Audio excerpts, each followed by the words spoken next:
In order to automate marketing campaigns in BNTouch, a series of rules need to be put in place that determine what records are added or removed from campaigns.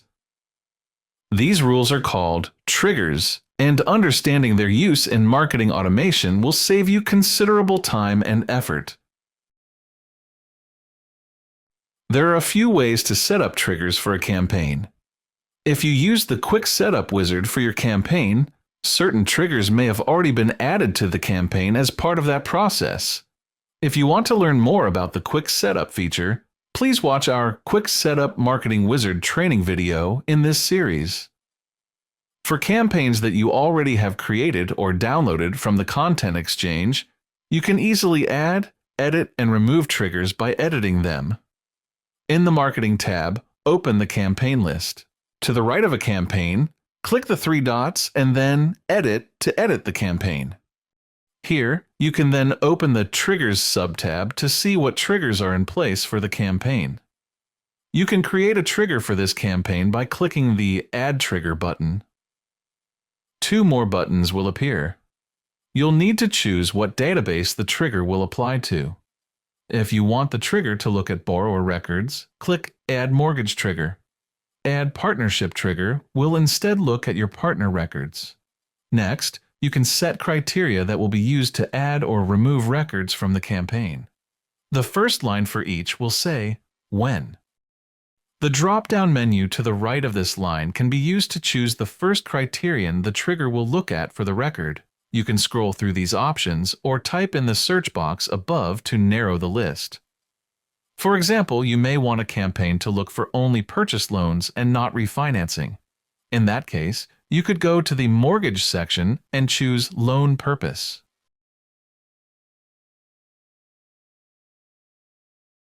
Two new menus will appear to the right. In the second one, choose how the trigger will examine the information in the field you selected. In the previous example, you would choose Exactly Matches because you know the purpose of the loan you want to target. The third menu will have the available information options for the selected field.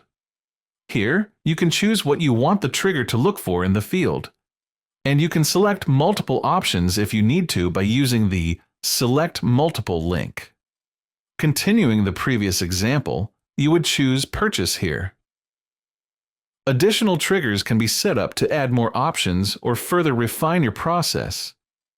You can add records of a specific marketing sequence step or group, those from a specific zip code, or even records with information in custom fields you've set up for your business. You can also set triggers to remove records from a campaign below. This is important for marketing that is only relevant to clients or partners at a specific time. For example, you may want a newsletter campaign to go to all of your active partners, but you may want to stop sending them marketing email if you don't work with them anymore. In that case, you can add a trigger to the Remove section for when marketing sequence does not equal,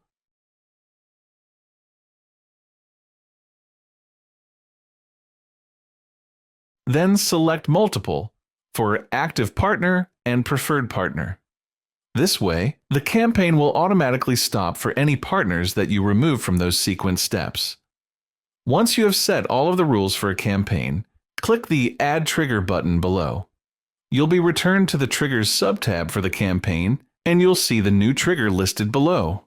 Here, you can edit or delete triggers using the icons to the right, or delete multiple triggers using the checkboxes to the left and the button above the list.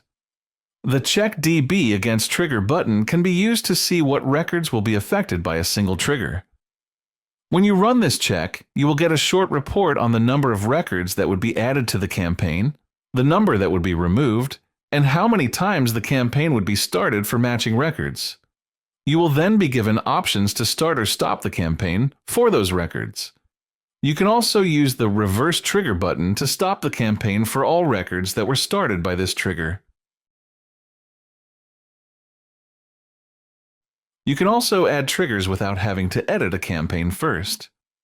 In your Marketing tab, open the Campaign Triggers subtab. Instead of listing automation triggers for a specific campaign, This page will show all active triggers and sort them by campaign. When you click the Add Trigger button here, you will be prompted to choose a campaign for the new trigger from a drop-down menu. You can type into the search box here to narrow results. Otherwise, adding triggers this way follows the same process as before.